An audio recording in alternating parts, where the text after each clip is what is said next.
Você já se perguntou por que a dor mais profunda não é perder alguém que retribuiu seu amor, mas sim perder a fantasia de alguém que nunca lhe pertenceu de verdade? Há um silêncio peculiar que se segue ao amor impossível. Um silêncio que não grita, não sangra abertamente, não desmorona dramaticamente diante do mundo. Em vez disso, ele se instala na alma como névoa sobre ruínas abandonadas. E a maioria das pessoas nunca percebe que não está sofrendo pela perda de uma pessoa. Está sofrendo pela versão de si mesma que só existiu na presença da saudade. Carl Jung compreendeu bem esse tormento. A psique humana não se apaixona apenas pela carne e pela voz. Ela se apaixona por projeções. O inconsciente capta fragmentos de desejo, feridas da infância, fome emocional não satisfeita e arquétipos ocultos enterrados nas sombras e os projeta em outro ser humano. De repente, essa pessoa se torna mais do que humana. Ela se torna salvação, significado, destino, o espelho que reflete tudo o que há. A alma anseia desesperadamente recuperar, e é por isso que deixar ir parece insuportável. Porque quando a ilusão se desfaz, o ego interpreta isso como morte. Algumas mulheres passam anos presas dentro dessa prisão invisível. Exteriormente, a vida continua. Conversas acontecem. Sorrisos surgem. Responsabilidades são cumpridas. Mas, interiormente, há uma angústia persistente. A mente revisita mensagens antigas como se fossem escrituras sagradas. O corpo se lembra de um toque que nunca lhe pertenceu. De verdade, o coração anseia por um desfecho que a realidade jamais proporcionará. Não porque o amor tenha sido real em sua plenitude, mas porque o inconsciente transformou a ausência em obsessão. Os estoicos já alertavam sobre isso há séculos. Epiteto ensinava que o sofrimento não provém dos eventos em si, mas do significado que lhes é atribuído. Contudo, a psique ferida se apega a um amor impossível porque confunde intensidade emocional com verdade espiritual. Quanto mais doloroso se torna apego, mais sagrado ele parece. Como se o próprio sofrimento comprovasse o destino. Mas a dor não é prova. Às vezes, a dor é simplesmente o sistema nervoso repetindo uma ferida antiga. Uma mulher que não conseguiu receber amor muitas vezes começa a perseguir fantasmas emocionais, porque em algum momento do seu passado o afeto passou a ser associado à incerteza. Talvez a atenção fosse inconsistente. Talvez a validação tivesse que ser conquistada. Talvez suas necessidades emocionais tenham sido minimizadas até que ela aprendesse a sobreviver com migalhas. Então um dia, ela conhece alguém emocionalmente indisponível, distante, conflituoso ou inatingível e o inconsciente reconhece o padrão instantaneamente. Não como perigo, mas como lar. Essa é a tragédia que Jung tentou elucidar. A psique sempre busca familiaridade antes de buscar paz. E assim ela espera. Ela analisa. Ela interpreta cada silêncio como um significado oculto. Ela romantiza pequenos gestos porque a mente inconsciente anseia por plenitude emocional. O que parece ser amor é, muitas vezes, o choque entre a solidão e a projeção. A alma se volta para outra pessoa na esperança de que ela cure o que já estava fraturado muito antes de sua chegada. Mas nenhum ser humano pode carregar esse fardo para sempre. Por fim, a realidade se impõe.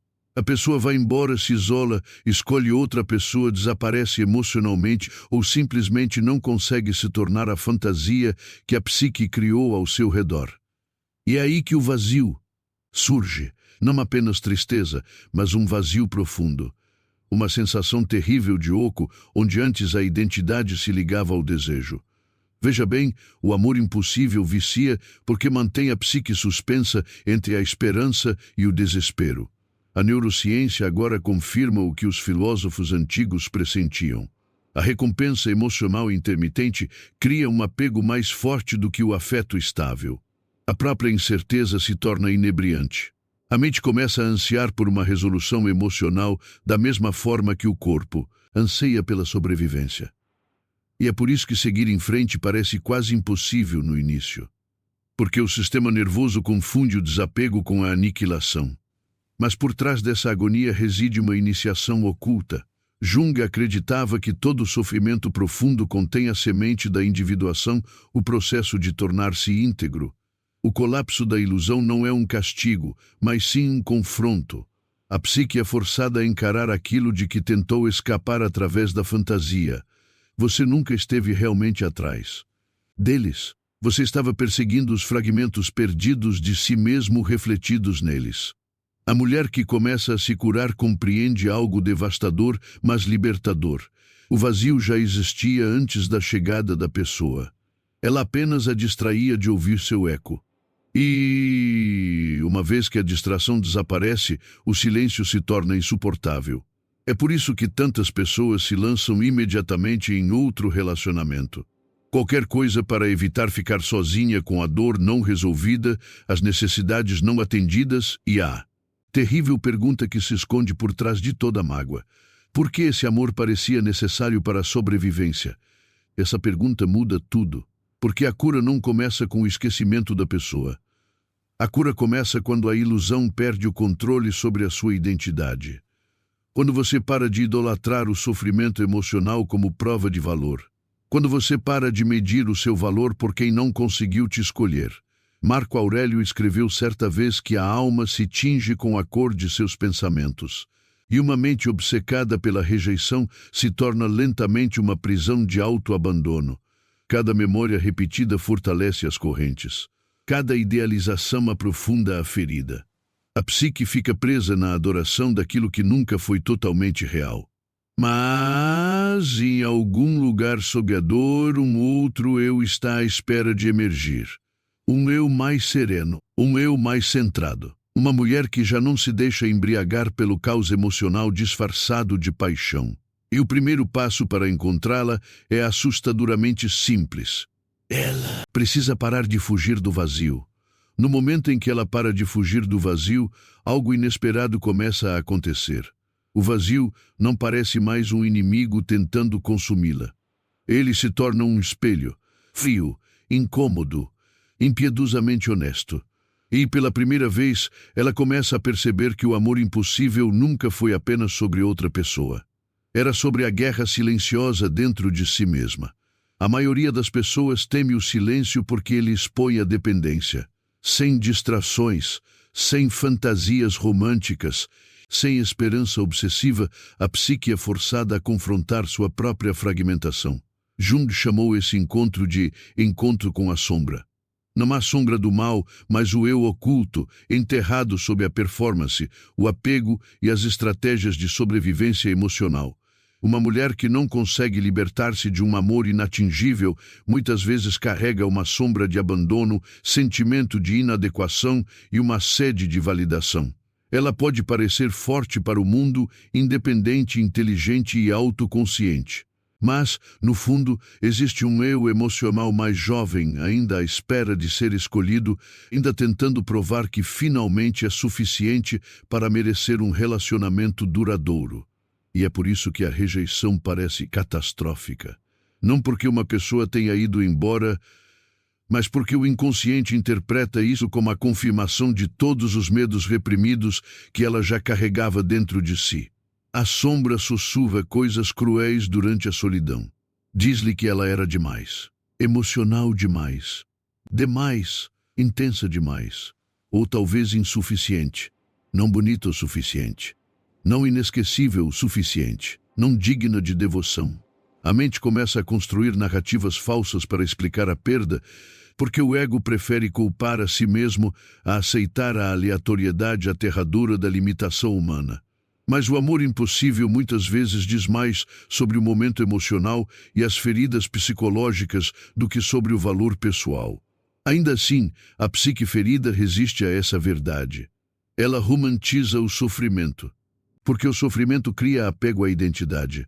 Se ela permanecer com o coração partido, nunca terá que se arriscar a se tornar alguém novo. A dor se torna território familiar. O luto se torna companhia. A própria angústia começa a parecer mais segura do que a liberdade. Sêneca alertou que as pessoas sofrem mais na imaginação do que na realidade. E em nenhum lugar isso é mais visível do que no amor inatingível. A mente cria infinitos finais alternativos. E se o momento fosse diferente? E se eles também me amassem secretamente? E se mais uma conversa pudesse mudar tudo? A psique continua reabrindo a ferida porque a esperança adia o luto. Mas a cura só começa quando a fantasia perde seu trono. Em toda transformação chega um momento brutal em que a mulher percebe que esteve emocionalmente ajoelhada diante de alguém que nunca a enxergou por completo. Ela despejou energia sagrada em um afeto parcial. Interpretou a inconsistência como mistério. Confundiu indisponibilidade emocional com profundidade, porque o caos ativou o sistema nervoso de maneiras que a paz jamais conseguiu. E de repente ela entende algo doloroso. O amor tranquilo antes lhe parecia entediante porque seu corpo havia sido condicionado a associar ansiedade ao desejo. O trauma remodela a atração de maneiras aterradoras. A psicologia moderna reconhece que relacionamentos emocionalmente inconsistentes podem criar dependência bioquímica. Cortisol, dopamina, antecipação, decepção, alívio, o corpo fica preso a ciclos que imitam o vício. A alma chama isso de saudade, mas muitas vezes o sistema nervoso chama de familiaridade. Essa constatação pode destruir ilusões instantaneamente. Porque, uma vez que a consciência entra na sala, os padrões inconscientes começam a perder força. Você começa a perceber quanta energia foi desperdiçada tentando decifrar alguém que não tinha a coragem emocional de escolher com clareza. Você vê com que frequência se abandonou para manter viva a fantasia de ser amado por essa pessoa. Quantas barreiras se dissolveram na esperança de finalmente se tornar inesquecível. E talvez o mais devastador de tudo, você percebe quanta pouca compaixão você teve por si mesmo, enquanto demonstrava uma compreensão infinita por outra pessoa. É aqui que a individuação realmente começa. Não quando a dor desaparece, mas quando a autotraição se torna impossível de ignorar. Jung acreditava que a plenitude exige a integração de todas as partes rejeitadas do eu. A mulher enlutada deve resgatar os aspectos abandonados de sua identidade que ficaram aprisionados na saudade, a criatividade negligenciada pela obsessão, a paz sacrificada pela turbulência emocional, o amor próprio trocado por momentos passageiros de atenção. Pouco a pouco, ela se reconstrói das ruínas da projeção, e o processo parece solitário no início, porque o ego não abandona os antigos apegos sem resistência. Há noites em que as memórias retornam como fantasmas arranhando a porta. Canções reabrem feridas. Certos lugares de repente parecem assombrados. O corpo anseia pelo familiar, mesmo quando a alma sabe que precisa deixar ir. A cura não é linear, porque o inconsciente não obedece à lógica. Algumas manhãs ela se sente poderosa. Outras noites ela desaba em luto por uma versão da realidade que nunca existiu de fato. Mas cada vez que ela resiste à tentação de perseguir, implorar, explicar ou ressuscitar a ilusão, algo dentro dela se fortalece. Não está mais frio. Mas claro, existe uma diferença. A mulher emocionalmente desperta não se torna incapaz de amar. Ela se torna incapaz de se abandonar por amor. Ela para de romantizar a confusão emocional. Ela para de interpretar o silêncio como profundidade oculta. Ela para de traduzir o mínimo de afeto em destino. E lentamente o vazio muda de forma. O que antes parecia um vazio insuportável começa a se transformar em amplitude. A solidão deixa de ser um castigo e passa a ser uma restauração. O sistema nervoso começa a se acalmar. Após anos de hipervigilância emocional, ela volta a ouvir seus próprios pensamentos sem que outra pessoa domine o espaço mental. Este é o paradoxo que poucos entendem. A perda que quase a destruiu é muitas vezes a mesma perda que finalmente a devolve a si mesma. E em algum lugar profundo sob a dor, uma nova forma de poder está despertando. Não o poder desesperado de precisar ser desejado, mas o poder silencioso de não precisar mais de validação externa para se sentir completo. À medida que a obsessão perde força, ela começa a perceber o quanto de sua identidade havia sido construída em torno da espera. Espera por mensagens. Espera por clareza. Espera por reciprocidade. Espera por alguém que confirmasse que seu coração era digno de ser abraçado com certeza. Seu mundo emocional girava em torno da expectativa, como se a própria vida tivesse parado até que outra pessoa finalmente a escolhesse por completo. Mas a alma nunca foi feita para viver em suspensão. É por isso que a saudade prolongada esgota o espírito. A psique não pode florescer enquanto presa entre a fantasia e a ausência. Uma mulher que permanece emocionalmente ligada a um amor inatingível muitas vezes começa a abandonar completamente o momento presente. Sua mente vive em memórias, futuros imaginados, conversas hipotéticas. A realidade torna-se secundária à projeção emocional. Jung compreendeu que a projeção rouba a energia psíquica do próprio indivíduo. Cada vez que alguém é idealizado, partes do seu próprio poder são inconscientemente transferidas para essa pessoa. O idealizado passa a parecer mais sábio, mais profundo, mais extraordinário do que realmente é, porque a psique o adornou com fragmentos ocultos do próprio eu. E quando eles partem, parece que esses fragmentos desaparecem com eles. Mas eles não desapareceram. Eles sempre foram seus. A ternura que você admirava neles pode ter sido seu próprio anseio por suavidade. O mistério pode ter refletido sua profundidade negligenciada.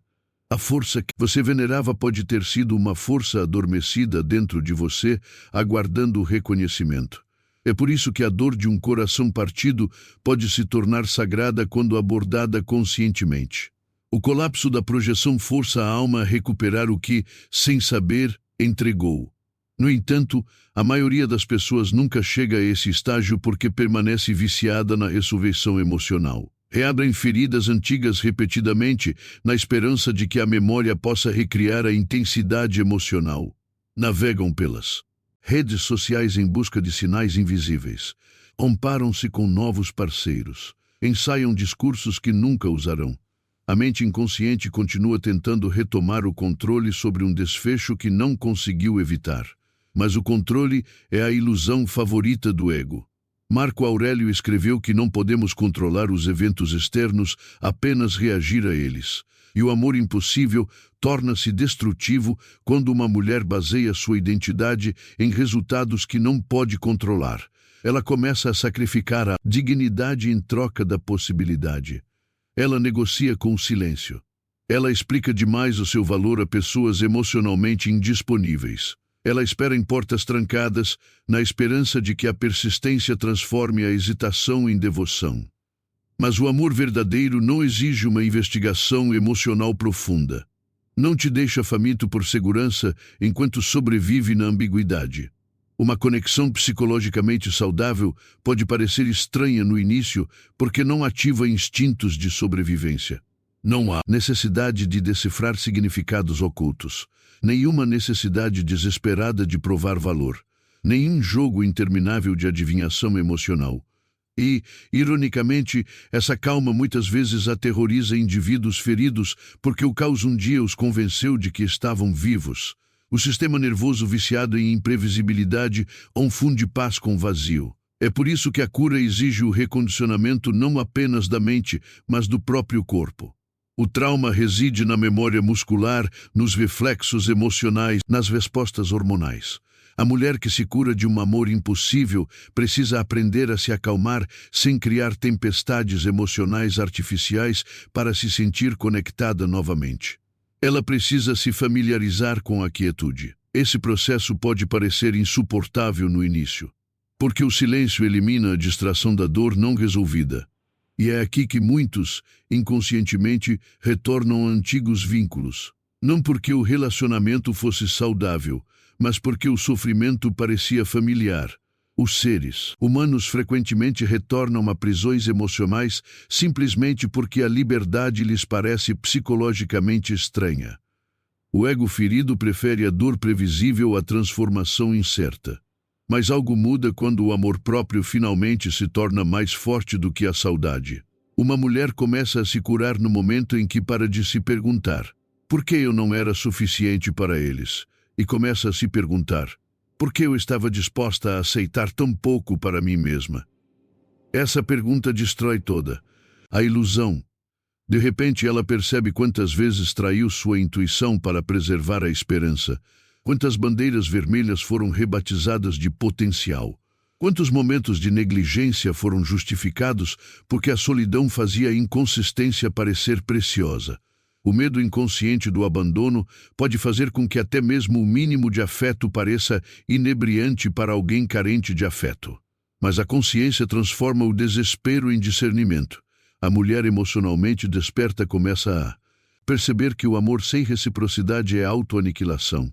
Ela entende que a obsessão muitas vezes se intensifica onde a segurança emocional é mais frágil. E, talvez o mais importante, ela começa a distinguir química de compatibilidade. Não são a mesma coisa. Duas pessoas podem se magoar profundamente, mas permanecerem incapazes de construir a paz juntas. A intensidade emocional nem sempre é evidência de conexão de almas. Às vezes, é apenas um trauma não resolvido encontrando terreno familiar. A alma confunde reconhecimento com destino porque a dor do passado cria uma atração magnética no presente. Assim, a mulher em processo de cura torna-se mais observadora de si mesma. Ela observa seus próprios padrões emocionais sem julgamento. Percebe a rapidez com que fantasias se formam em torno de pessoas emocionalmente distantes. Nota o desejo de merecer amor em vez de simplesmente recebê-lo. Percebe como o ego se torna obcecado por afeto inatingível, porque aquilo que não pode ser alcançado parece mais valioso. Mas, aos poucos, algo extraordinário começa a acontecer. Ela não quer mais perseguir aquilo que a fere. A fome emocional que antes a controlava começa a se dissipar, dando lugar à clareza. Ela passa a proteger sua paz com a mesma intensidade que antes dedicava à busca de um amor inatingível. Seus padrões se elevam naturalmente, não por amargura, mas por autoconhecimento. E nessa transformação, o vazio perde seu terror. Porque ela finalmente entende que o vazio nunca pediu para ser preenchido por outra pessoa, estava pedindo para ser compreendida. Quando o vazio é compreendido em vez de temido, o luto começa a mudar de forma. Não se sente mais como um afogamento. Se sente como um desapego. A dor ainda visita, mas não governa mais o mundo interior com autoridade absoluta. A mulher que antes acordava todas as manhãs pensando naquele que não pôde ter começa lentamente a acordar pensando em si mesma novamente. Não no eu fragmentado construído em torno da saudade, no eu mais profundo enterrado sob anos de dependência emocional. É nessa fase que muitos se assustam, porque a cura remove ilusões e as ilusões muitas vezes davam à vida seu êxtase emocional. Há um estranho afastamento que ocorre quando o apego se desvanece. O sistema nervoso, acostumado à obsessão, de repente se sente sem estímulos. A vida cotidiana parece sem graça. As conversas soam monótonas.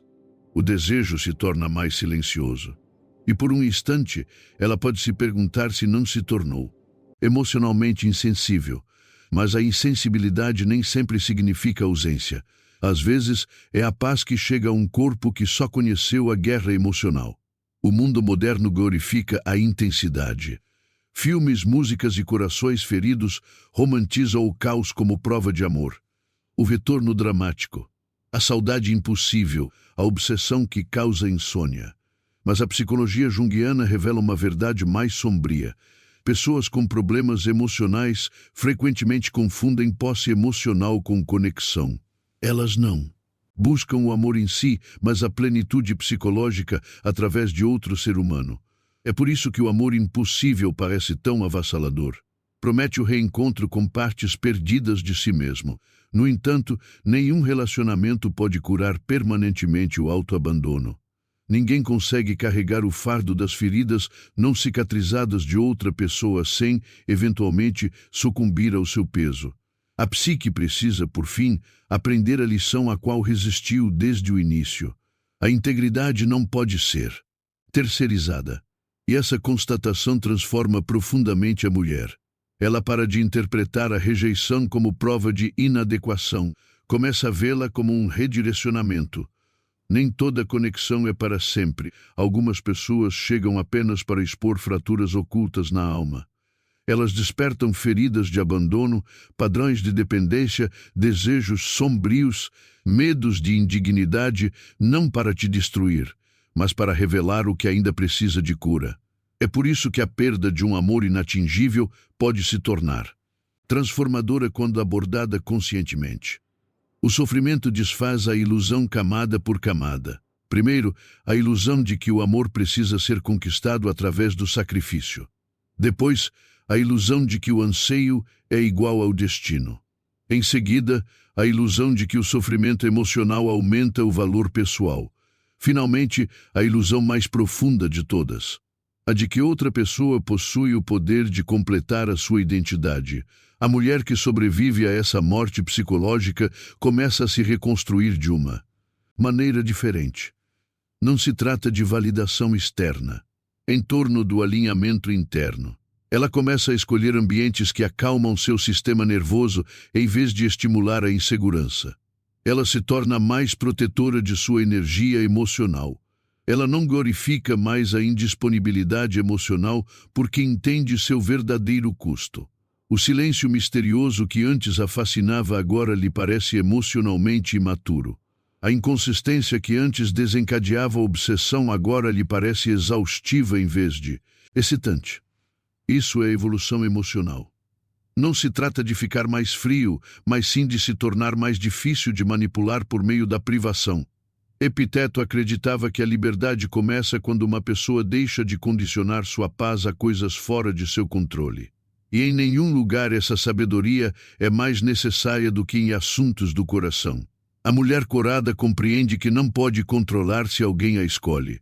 Ela não pode controlar o momento certo, a química, a prontidão emocional ou a capacidade de intimidade de outra pessoa. Mas ela pode controlar uma coisa sagrada. Se ela se abandona em busca do amor. E isso muda todos os relacionamentos futuros. Porque, quando o respeito próprio se torna inegociável, o desespero perde seu poder de sedução. Ela não persegue mais sinais contraditórios na esperança de que se transformem em certeza. Ela não interpreta mais a distância emocional como profundidade. Ela não se mantém mais emocionalmente disponível para pessoas que oferecem confusão em vez de clareza. Algo ancestral desperta dentro dela. Uma espécie de soberania feminina enterrada sob anos de excesso de generosidade e sobrevivência emocional. Ela percebe que seu valor nunca dependeu de ser escolhida por uma pessoa específica. A psique simplesmente associou instintos de sobrevivência à validação romântica porque feridas não cicatrizadas distorciam a percepção. Agora ela enxerga com clareza. O amor que exige autoaniquilação não é amor. Atenção sem constância não é devoção. A saudade sem reciprocidade não é destino. E lentamente o coração começa a se abrir novamente, não para a obsessão, mas para a verdade. Não existe um momento dramático em que a dor desapareça completamente. A cura acontece de forma mais silenciosa. Um dia, ela percebe que não verifica mais o perfil da pessoa. Um dia, o nome dela não aperta mais seu peito. Um dia, ela ri genuinamente, sem comparar o momento a uma lembrança. Um dia, ela percebe que horas se passaram sem que a fixação emocional controlasse sua mente. E nesses pequenos momentos, o renascimento começa. Jung acreditava que a alma se torna plena através do confronto com a escuridão, não através da sua evitação. A mulher que atravessa o amor impossível conscientemente emerge com um discernimento mais profundo, limites mais firmes e uma inteligência emocional profunda. Ela se torna menos hipnotizada pela fantasia porque percebeu como a projeção pode aprisionar a psique. Mais importante ainda, ela para de confundir ser desejada com ser valorizada. Porque são mundos completamente diferentes. A transformação mais profunda não é que ela deixe de amar os outros. É que ela finalmente aprende a se amar o suficiente para parar de se contentar com a incerteza emocional disfarçada de paixão. Ela não precisa mais perseguir o que não pode contê-la. Ela não teme mais a solidão mais do que a autotraição. E nesse silêncio, ela descobre algo inesperado. O vazio nunca esteve completamente vazio. Era um espaço sagrado, a grave espera do seu regresso. Após silêncio suficiente, luto suficiente, noites suficientes confrontando a dor, sem recorrer à ilusão, a mulher começa a se reconhecer de maneiras que jamais conseguiria enquanto presa à saudade. Há uma dignidade que emerge da sobrevivência à fome emocional sem perder a capacidade de amar. Não um amor ingênuo, não um amor desesperado, mas um amor consciente, o tipo de amor enraizado na verdade e não na fantasia. Essa é a transformação final que o amor impossível secretamente exigia dela o tempo todo. Não pertence a outra pessoa. Posse de si mesma. A antiga versão dela acreditava que o amor exigia sofrimento. Ela acreditava que intensidade significava significado. Ela acreditava que as conexões mais profundas eram as que desestabilizavam a alma e mantinham o coração suspenso entre o êxtase e o desespero. Mas agora ela entende que o inconsciente muitas vezes confunde familiaridade emocional com saúde emocional. O que antes parecia magnético era, frequentemente, apenas a repetição de uma dor não resolvida. E, pela primeira vez, ela deixa de glorificar as feridas simplesmente porque elas lhe são familiares. A psique curada não busca mais pessoas que reflitam o abandono. Ela busca ressonância, totalidade, responsabilidade emocional, presença. O sistema nervoso que antes tremia com a inconsistência começa a ansiar por estabilidade em vez de caos. Conversas calmas passam a parecer íntimas. A confiabilidade começa a parecer bela. A paz não parece mais entediante porque ela não está mais viciada no modo de sobrevivência emocional.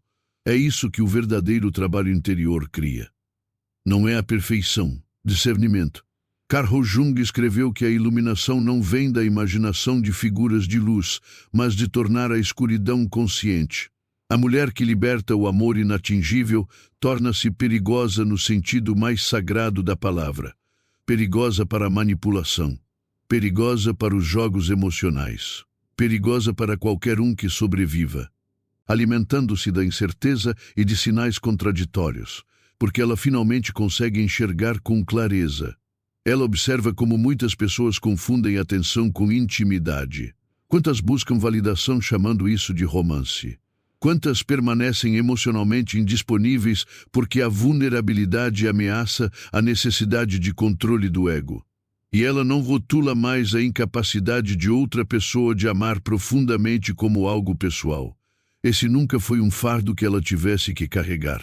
Há uma imensa libertação em perceber que você não foi rejeitado por falta de valor. Às vezes, as pessoas simplesmente não conseguem te encontrar além dos limites da própria consciência emocional. Uma pessoa afogada em sua própria fragmentação não pode oferecer um amor estável, por mais que seja desejada. E quando essa verdade se instala na alma, o ressentimento também começa a se dissipar.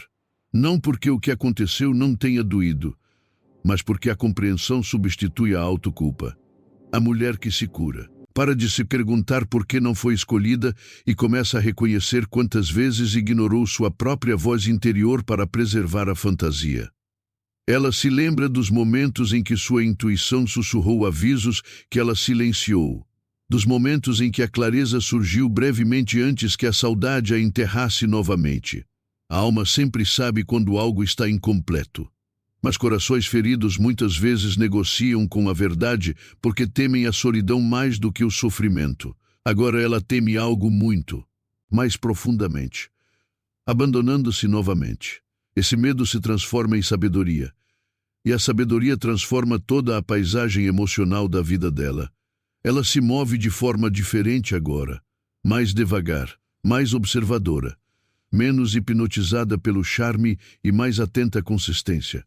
Ela entende que o amor emocionalmente maduro não deixa o sistema nervoso em constante confusão. Não exige decodificação interminável. Não força alguém a implorar por segurança emocional básica. O amor verdadeiro nutre, não consome. E talvez a maior ironia da cura seja esta. Quanto mais inteira ela se torna sozinha, menos tolera conexões construídas sobre a privação. A fome que antes a tornava vulnerável a um amor impossível começa a desaparecer porque ela não espera mais que outro ser humano a resgate de si mesma. Ela se salvou sozinha, em todas as noites insuportáveis. Apesar de toda a vontade de voltar, em todos os momentos, ela escolheu a dignidade em vez do alívio temporário. É aí que nasce verdadeiramente a autoestima, não em forma de elogio, não por ser desejado, mas ao recusar trair sua alma por um afeto que não pode te conter completamente. Marco Aurélio falava frequentemente sobre aceitar a realidade sem existência. E esta é a lição final que o amor impossível ensina. O sofrimento se intensifica quando o ego exige que a vida se desenrole de forma diferente da que se desenrolou. A cura começa quando a realidade deixa de ser combatida. A conexão aconteceu. Ela importou. Ela a feriu profundamente, mas não era para se tornar o centro da sua existência para sempre.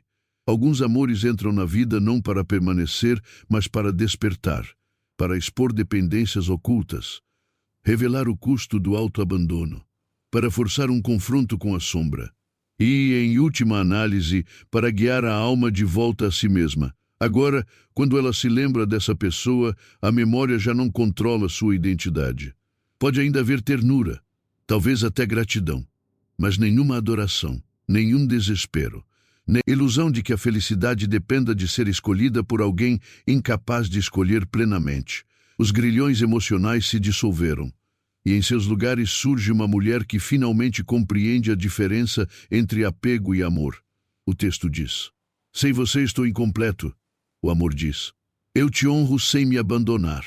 Essa distinção muda tudo, porque a mulher que se conhece não busca mais relacionamentos para escapar do vazio. Ela entra neles para compartilhar plenitude. Ela para de correr atrás de pessoas emocionalmente indisponíveis porque não associa mais sofrimento a valor. Ela não confunde mais anseio com destino ou caos com paixão. Em vez disso, ela se enraiza profundamente em sua própria alma, consciente, inabalável pela ausência temporária.